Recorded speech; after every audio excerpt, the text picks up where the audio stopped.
पश्चिम बंगाल में पीएम मोदी की हुंकार, कहा भ्रष्टाचार करने वालों को भेजेंगे जेल।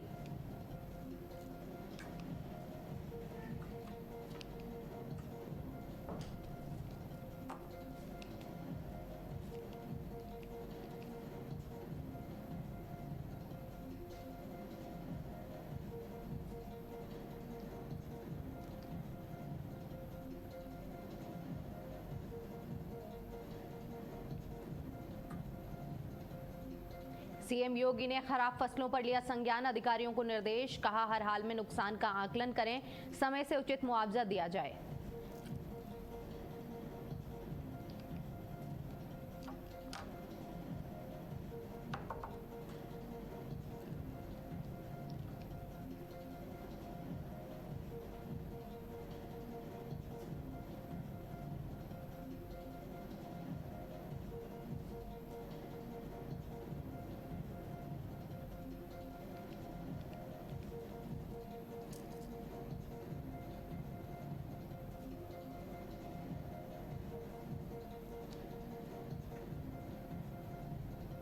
कल नीतीश कुमार लेंगे राज्यसभा सांसद के रूप में शपथ। नीतीश दिल्ली में बोले 20 साल तक बिहार में रहे हैं, अब यही रहेंगे।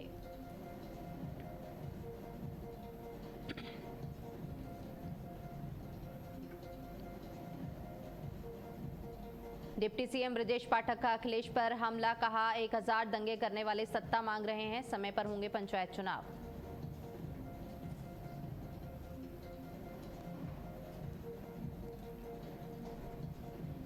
सीज फायर के पहले दिन ही ईरान का बड़ा दावा, कहा अमेरिका ने सीज फायर की 3 शर्तें तोड़ी, अब बातचीत बेकार। ट्रंप बोले समझौते तक ईरान के आसपास आर्मी तैनात रहेगी।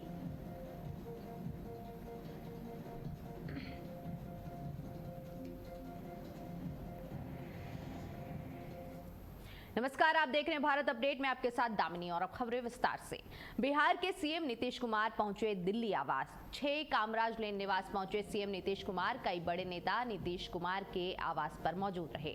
20 साल तक बिहार में रहे हैं, ऐसा नीतीश कुमार ने कहा। साथ ही कहा कि अब दिल्ली में ही रहेंगे। कल नीतीश कुमार राज्यसभा सांसद के रूप में शपथ लेने वाले हैं।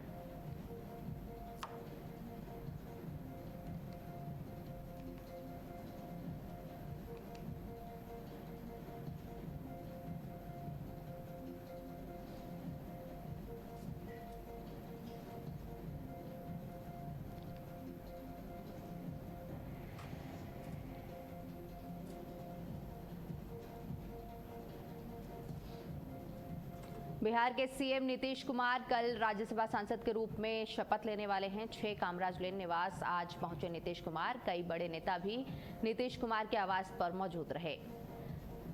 वहीं नीतीश कुमार ने कहा कि 20 साल तक बिहार में रहे हैं, अब यहीं रहेंगे। बिहार के सीएम नीतीश कुमार आज अपने दिल्ली आवास पहुंचे।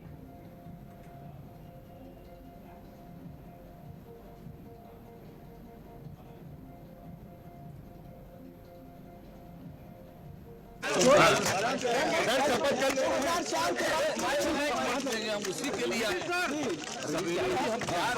हैं, यहाँ ले लेंगे और उसके जब बाहर रहे हैं वहाँ छोड़ देंगे। बाहर पाक रहे हैं,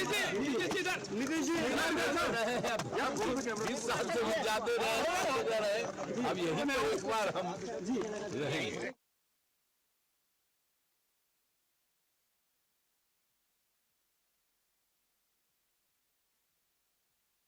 दिल्ली आवास आज पहुंचे। 6 कामरान लेन निवास पहुंचे आवास पर कई बड़े नेता मौजूद रहे।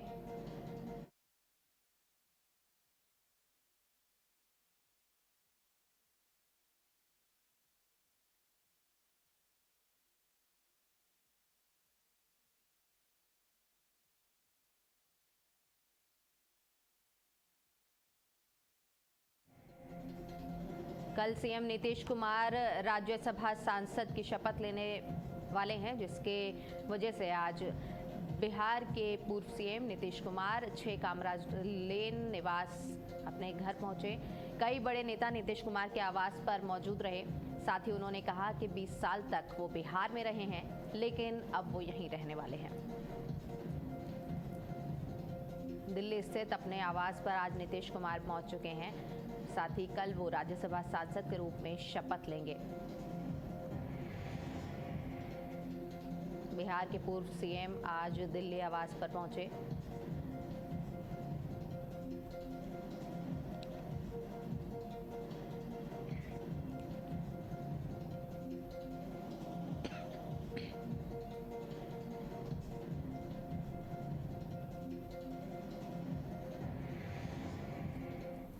पश्चिम बंगाल में चुनावी रैली के दौरान प्रधानमंत्री नरेंद्र मोदी ने टीएमसी सरकार पर जमकर हमला बोला। पीएम मोदी ने कहा कि ये चुनाव सिर्फ सरकार चुनने का नहीं है, बंगाल की पुरानी शान वापस लाने का मौका है। उन्होंने बंगाल की जनता को 6 बड़ी गारंटियां दी। साथ ही उन्होंने केंद्र की योजनाओं को बंगाल में न लागू करने के लिए राज्य सरकार की कड़ी आलोचना भी की।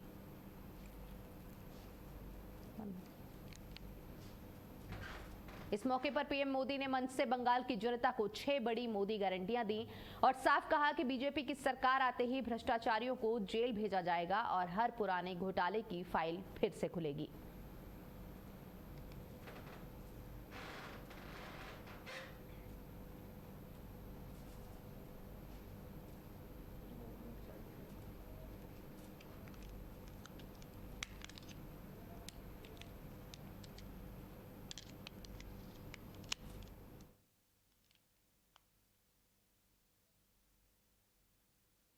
देखिए पीएम मोदी की 6 गारंटियां।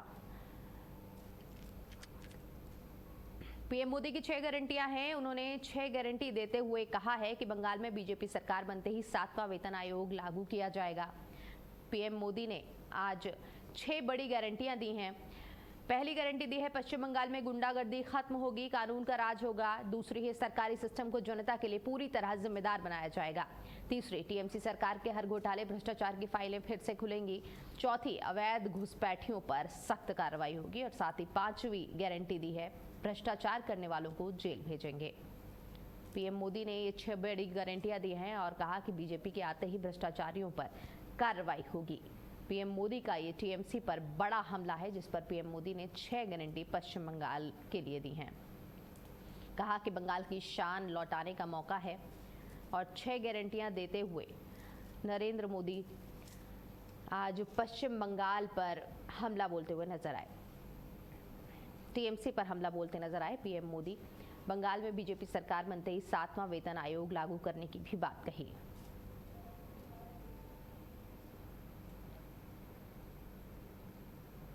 पीएम मोदी की 6 गारंटियां, जिसमें सरकारी सिस्टम को मैं पश्चिम बंगाल को 6 गारंटियां देता हूं। मोदी की पहली गारंटी, टीएमसी ने भय फैलाया, सरकार और सरकारी सिस्टम को भय का माध्यम बनाया। आज बात बात पर लोगों को कोर्ट से न्याय मांगना पड़ता है। बीजेपी सरकार भय की जगह भरोसा कायम करेगी, कानून पर भरोसा लौटाएगी।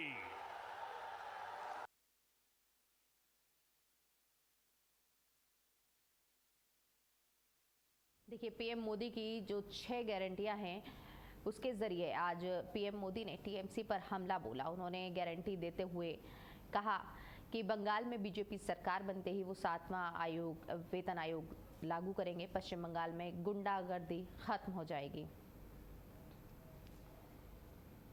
दिल्ली के जंतर मंतर में कांग्रेस अध्यक्ष मल्लिकार्जुन खड़गे को लेकर सियासी घमासान तेज हो गया है।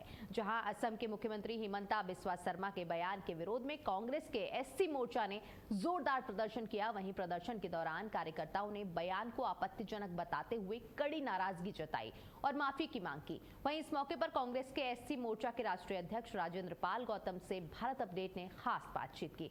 आइए सुनते हैं क्या कुछ कहा उन्होंने। की बयानबाजी भी चरम पर है और इसी सिलसिले में अभी हम आ पहुंचे हैं दिल्ली के जंतर मंतर पे, जहां पे कांग्रेस विरोध प्रदर्शन कर रही है नेताओं की बयानबाजी के खिलाफ। और हाल ही में जो विवादित बयान दिए गए हैं भाजपा के हेमंत बिस्वा शर्मा आसाम के सीएम ने, उसके बारे में हम बात करते हैं। हमारे साथ है राजेंद्र पाल जी, जो कि अध्यक्ष हैं अनुसूचित जाति कांग्रेस के। आइए उनसे बात करते हैं किस मामले को लेकर पूरा यहाँ प्रोटेस्ट किया जा रहा है। आप सबको पता होगा कि पीछे भी पवन खेड़ा जी ने कुछ खुलासे किए, जिसमें हिमंता बिस्वा शर्मा और उनकी पत्नी के भ्रष्टाचार के संबंध में, उनके 3 पासपोर्ट के संबंध में और अमेरिका के एक स्टेट में एक कंपनी बनाकर उसमें इन्वेस्टमेंट के संबंध में उन्होंने जो खुलासे किए, एक विपक्ष के जिम्मेदार विपक्ष होने के नाते, चूंकि भारत में कांग्रेस पार्टी एक जिम्मेदार विपक्ष है और एक जिम्मेदार विपक्ष के नाते उन्होंने जो मुद्दे उठाए, वैसे तो हिमंता बिस्वा शर्मा से हमें कोई उम्मीद नहीं है, क्योंकि वो बदतमीज हैं, बदतमीजी करते हैं, धर्म के जाति के नाम पे हमेशा नफरती भाषण देते हैं। लेकिन फिर भी चूंकि वो मुख्यमंत्री हैं, उनकी जिम्मेदारी बनती थी जो सवाल पवन खेड़ा जी ने उठाए तो उनको जवाब देना चाहिए। लेकिन जवाब देने की बजाय एक तरफ तो उन्होंने अपनी सरकार, चूंकि वैसे तो इलेक्शन कमीशन के पास पावर चली जाती है चुनाव के दौरान, लेकिन ऐसा लगता है जैसे इलेक्शन कमीशन भी कहीं ना कहीं उनको लिवरेज दे रहा है।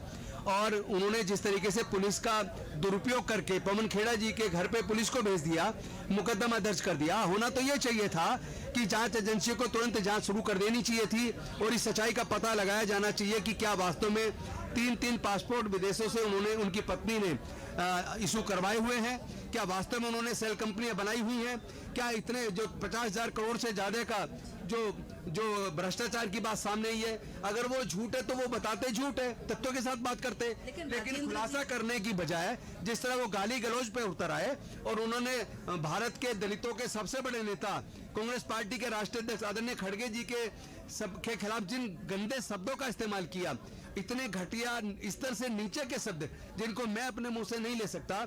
खड़गे जी भारत के सबसे सीनियर मोस्ट लीडर्स में से एक है और एक सबसे बड़े दलित लीडर हैं, कांग्रेस पार्टी के राष्ट्रीय अध्यक्ष हैं, लेकिन उनके खिलाफ जिस तरह की भाषा का इस्तेमाल एक मुख्यमंत्री ने किया, वो किसी भी सूरत में मुख्यमंत्री नजर नहीं आते। दिल्ली से मैं साक्षी मगरा, कैमरामैन सचिन के साथ भारत अपडेट। प्रधानमंत्री नरेंद्र मोदी ने वीडियो संदेश में कहा कि विकसित भारत के लक्ष्य को हासिल करने के लिए मातृशक्ति की पूरी क्षमता को जोड़ना होगा। उन्होंने नारी शक्ति वंदन अधिनियम का जिक्र करते हुए कहा कि विधायिका में महिलाओं के लिए आरक्षण को समय की जरूरत बताया। उन्होंने कहा कि इससे देश का लोकतंत्र और अधिक सशक्त, जीवंत और सहभागी बनेगा।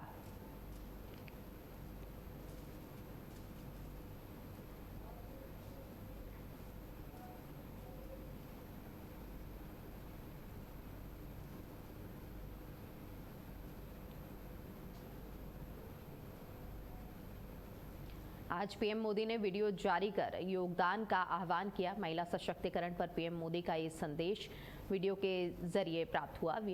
पीएम मोदी ने वीडियो जारी कर योगदान का आह्वान किया है।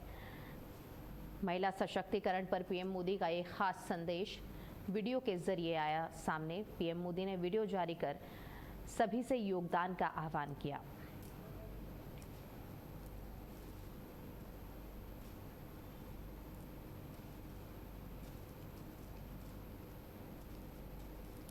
नारी शक्ति वंदन अधिनियम के तहत उन्होंने महिला सशक्तिकरण पर जोर दिया और वीडियो जारी कर योगदान का आह्वान किया है।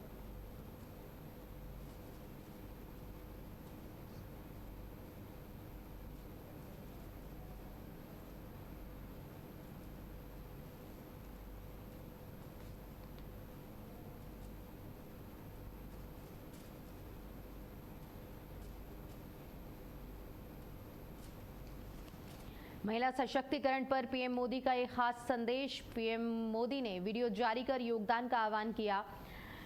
महिला सशक्तिकरण पर पीएम मोदी का ये वीडियो सामने आया जिसमें वो संदेश देते हुए नजर आए। उन्होंने विकसित भारत का गोल बताते हुए संदेश दिया। कहा कि नारी सशक्तिकरण बहुत ज़रूरी है। राष्ट्र निर्माण के लिए उन्होंने नारी सशक्तिकरण को बहुत ही ज़रूरी बताया।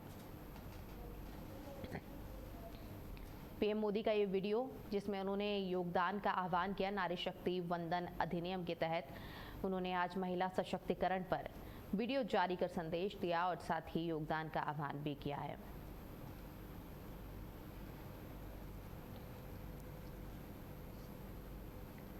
दिल्ली के जंतर मंतर में कांग्रेस अध्यक्ष मल्लिकार्जुन खड़गे को लेकर सियासी घमासान तेज हो गया है। वहीं इस मौके पर बीजेपी सांसद कमलजीत सहरावत से भारत अपडेट ने खास बातचीत की। आइए सुनते हैं क्या कुछ कहा उन्होंने। चुनाव पर क्या असर पड़ सकता है इस फर्जी पासपोर्ट से संबंधित जितने भी गंभीर आरोप लगाए गए हैं चीफ मिनिस्टर हेमंत बिस्वा जी पे, इस बारे में बात करने के लिए हमारे साथ है भाजपा की सांसद कमलजीत सहरावत जी। आइए इनसे करते हैं बातचीत। मैम, जो गंभीर आरोप लगे हैं सीएम साहब पर फर्जी पासपोर्ट को लेकर, कई सारी नेशनलिटी को लेकर, आपको लगता है कि चुनाव पर, मतदान पर इसका सीधा असर पड़ेगा? असम की जनता ने पिछले 5 साल में सीएम को काम करते हुए देखा है। जहां पर सोच नहीं सकते थे वहां पर फ्लाईओवर, रोड, ब्रिजेस बनते देखे हैं। जहां पर एम्प्लॉयमेंट की बात नहीं होती थी वहां पर रोजगार के नए एमएसएमई खुलते हुए, स्टार्टअप, स्टैंड अप, इन योजनाओं को लागू होते देखा है। तो झूठ की राजनीति की असम में कोई गुंजाइश नहीं है। जो विकास के काम जमीन पर हुए हैं जनता उनको देख चुकी है, और जो भी भ्रम फैलाने की कोशिश की सीएम सर ने समय समय पर उनको जनता के सामने खुद आकर उसको क्लियर भी किया है। तो मुझे लगता है असम का जो विकास पिछले 5 सालों में हुआ है वो असम की जनता का विश्वास उनके ऊपर है, और इस बार फिर से वहां पर भारतीय जनता पार्टी और एनडीए की सरकार बनेगी। जी बिल्कुल, आपने जैसे कहा कि विकास को मद्देनजर रखेगी वहां की जनता मतदान करते समय, लेकिन विकास के साथ साथ इस वक्त बयानबाजियों का जो दौर एकदम विकास पर है अपने, और जिस तरह से एक दूसरे को अपमान करने का सिलसिला जारी है। जैसे हाल ही में सीएम साहब ने कहा है कि खड़गे जी को लेकर जो आपत्तिजनक, बहुत अपमानजनक शब्द इस्तेमाल करें, आपको लगता है इसका प्रभाव क्या पड़ेगा? देखिए, खड़गे जी का जो बयान आया था वो हम सबने सुना है। वो बयान इतना खराब है, मुझे लगता है कि पूरे देश को बांटने वाला वो बयान है। तो जिस तरह से बयान दिए गए हैं, और सीएम साहब के ऊपर जो भी, हेमंत जी के ऊपर जो लगाए गए आक्षेप, उन्होंने बहुत साफ उसको आकर जनता के सामने जवाब दिया है, और उनका रिपोर्ट कार्ड उनके हाथ में है। तो भारत की जनता इस बात को मानती है कि चुनाव में जो सरकार ने काम किया उसको लेकर विपक्ष सवाल उठाएगा, लेकिन काम उनके सामने है। तो जो वोट पड़ेंगे वो काम के रिपोर्ट कार्ड के आधार पर होंगे।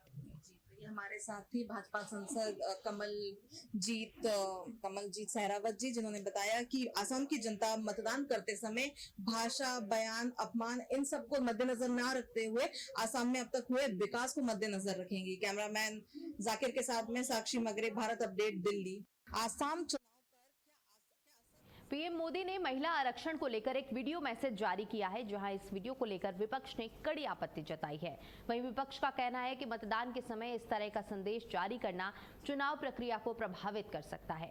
विपक्षी दलों ने इसे आचार संहिता के खिलाफ बताते हुए सवाल खड़े किए हैं। फिलहाल इस मुद्दे को लेकर सियासी बयानबाजी तेज हो गई है और राजनीतिक माहौल गर्मा गया है।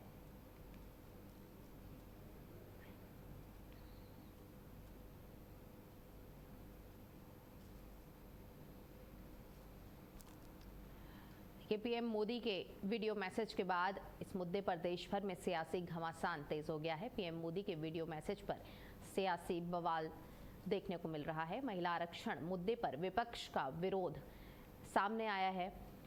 आज जंतर मंतर पर विपक्ष ने आचार संहिता उल्लंघन का आरोप लगाते हुए पीएम मोदी पर आरोप लगाए। वहीं पीएम मोदी के वीडियो मैसेज पर ये सियासी बयान जो आप स्क्रीन पर देख रहे हैं, महिला आरक्षण मुद्दे पर विपक्ष विरोध कर रहा है। विपक्ष ने आचार संहिता उल्लंघन का आरोप लगाया है।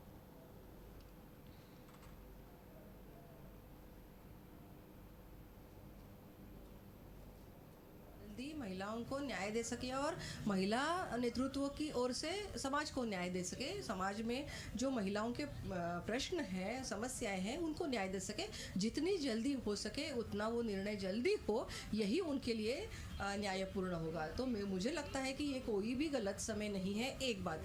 दूसरी बात, अभी निर्णय होने के बाद भी, मतलब जो विशेष सत्र है उसके बाद भी कुछ प्रक्रिया होगी ना, उस प्रक्रिया के लिए भी समय लगने वाला है, और तब जाके 2029 में ये इसका इम्प्लीमेंटेशन कर सकेंगे। तो जितनी जल्दी हो सके उतनी जल्दी कदम उठाना चाहिए।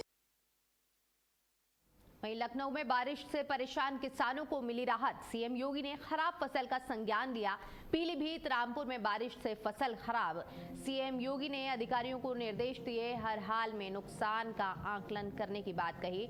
साथ ही कहा कि समय से उचित मुआवजा भी दिया जाए। सीएम योगी ने खराब फसल का संज्ञान लेते हुए पीलीभीत रामपुर में बारिश से फसल खराब होने की बात पर संज्ञान लिया। कहा कि लखनऊ में बारिश से परेशान किसानों को राहत मिले।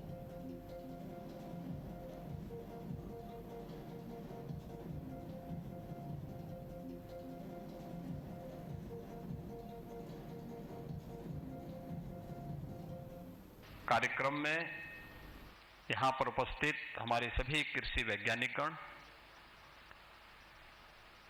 अलग अलग जिन विषयों को लेकर के यह कृषि कांग्रेस आयोजित की गई है उसके विषय विशेषज्ञगण, शोधार्थीगण और उपस्थित बहनों और भाइयों,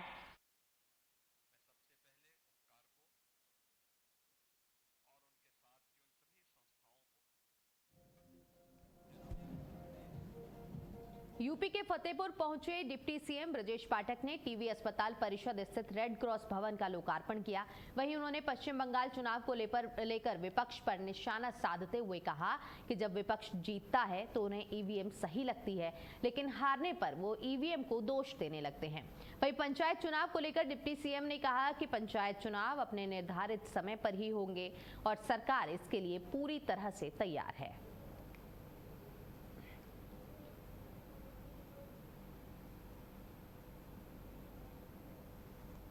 देखिए, आज रेड क्रॉस भवन का लोकार्पण यूपी के फतेहपुर में किया गया। डिप्टी सीएम ब्रजेश पाठक ने इसका लोकार्पण किया। साथ ही विपक्ष पर डिप्टी सीएम ने निशाना साधा। यूपी के फतेहपुर में आज रेड क्रॉस भवन का लोकार्पण हुआ।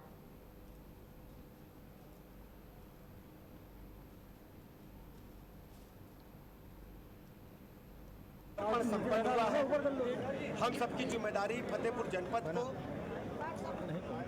विकास के मामले में, डेवलपमेंट के मामले में नंबर 1 पर लाना है और हर स्थिति में फतेहपुर जनपद नंबर 1 पर आएगा। इसके लिए आज ही जैसे आप देख रहे हैं कि आपदा राहत पर एक अभी हम लोग समीक्षा बैठक करने वाले हैं। बैठक चल रही है, हम लोग इसी भवन में जाके बैठक करेंगे और फतेहपुर के किसानों का जो नुकसान हुआ है इसका आकलन करा के उनको पर्याप्त मुआवजा मिलेगा और जनपद में जो भी दिक्कतें हैं, कमियां हैं, उनको हम पूरा करेंगे। महिला आरक्षण 16, 17, 18 को आएगा और पूरा फतेहपुर जनपद की बहनें निकल पड़े सड़क पर और मोदी जी का आशीर्वाद दें। और मोदी जी का आशीर्वाद मिली तो हमारी बहन बिटिया पार्लियामेंट में बैठी और विधानसभा में बैठी। वहीं कानपुर किडनी ट्रांसप्लांट गिरोह के मामले में पुलिस ने बड़ी कार्रवाई करते हुए 9वें आरोपी परवेज सैफी को गिरफ्तार कर लिया है, जो मेरठ का रहने वाला है। आरोपी पर पहले से लूट और डकैती जैसे कई गंभीर मामले दर्ज हैं। वहीं पुलिस के अनुसार परवेज मुख्य आरोपी डॉक्टर अफजल के लिए लॉजिस्टिक्स और ट्रांसपोर्टेशन का काम संभालता था। पुलिस ने उसके पास से करीब 9 लाख रुपए नकद बरामद कर लिए हैं।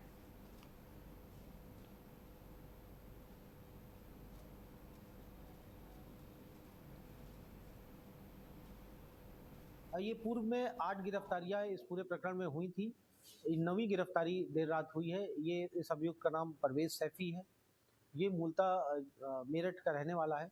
ये अभ्यस्त शातिर किस्म का अपराधी था, जिसके विरुद्ध पूर्व में भी लूट डकैती जैसे संगीन अपराध इसने कर रखे थे और इसके विरुद्ध अलग अलग जनपदों में अभियोग पंजीकृत हैं। इसमें ये जो व्यक्ति था परवेज सैफी, ये डॉक्टर अफजाल के साथ मिलकर के काम करता था और ये अफजाल का जो लॉजिस्टिक और जो ट्रांसपोर्टेशन है वो इसका काम था।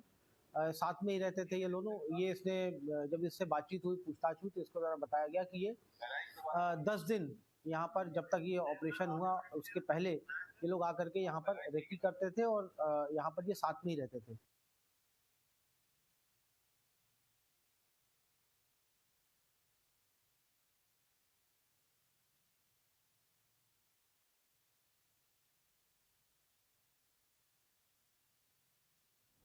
वहीं खबर एटा से है, जहां एक अजीबोगरीब मामला सामने आया है। बताया जा रहा है कि रसीदपुर जैथरा निवासी सूरजपाल की मृत्यु 18 जनवरी 2023 में हो गई थी। बावजूद इसके भी 21 दिसंबर 2024 में मृतक के नाम से उसकी जमीन का बैनामा 2 लोगों के पक्ष में हो गया। इस बात की जानकारी तब होती है जब ये लोग अपने साथियों के साथ वृद्ध महिला कृष्णा देवी के खेत पर पहुंचकर खेत को अपना बताते हैं। वहीं ये बात मृतक की पत्नी और बेटे सुनकर दंग रह गए और मामले को लेकर अलीगंज सीओ कार्यालय पहुंचे, जहां उन्होंने अपनी जमीन में हुए फर्जीवाड़े की शिकायत दर्ज कराई है। जिसके बाद सीओ अलीगंज राजेश कुमार सिंह ने मामले की जांच कर कार्रवाई करने की बात कही है।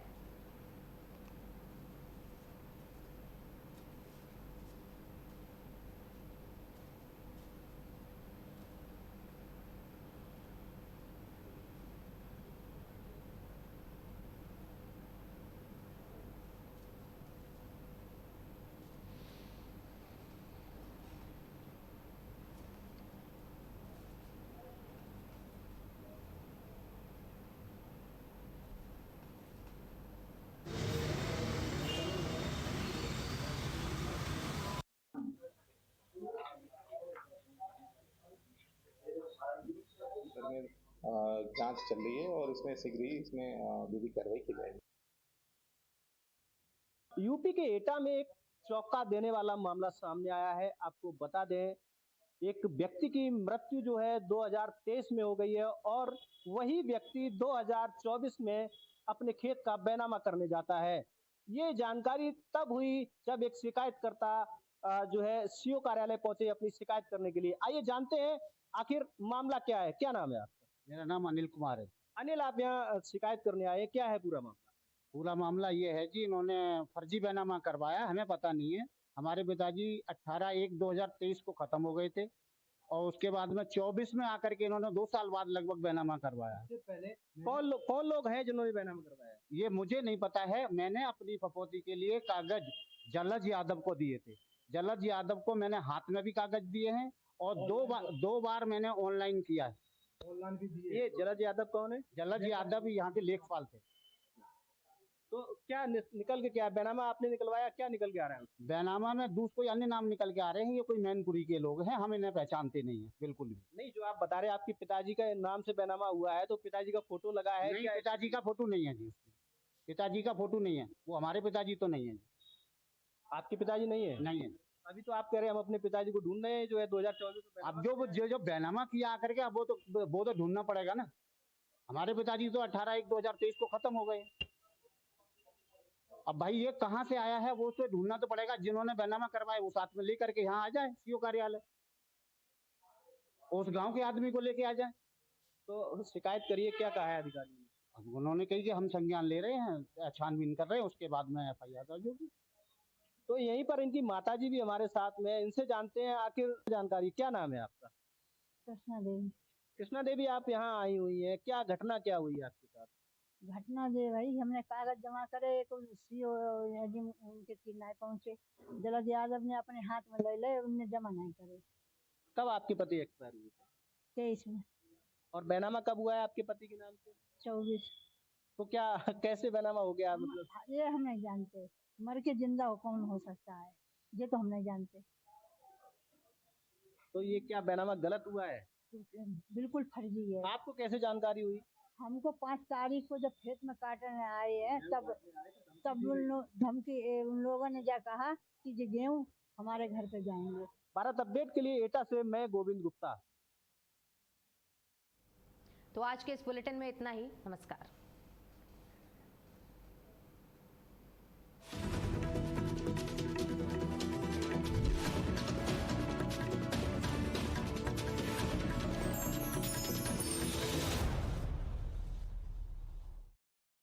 भारत अपडेट की लॉन्चिंग पर मैं बहुत बहुत शुभकामनाएं देता हूं और आपको शुभेच्छाएं देता हूं कि पत्रकारिता के उच्च मानक और नैतिक बल के साथ आप पत्रकारिता को आगे बढ़ाएं और दिल्ली की जनता के हितों की रक्षा करें। भारत अपडेट चैनल को मैं शुभकामनाएं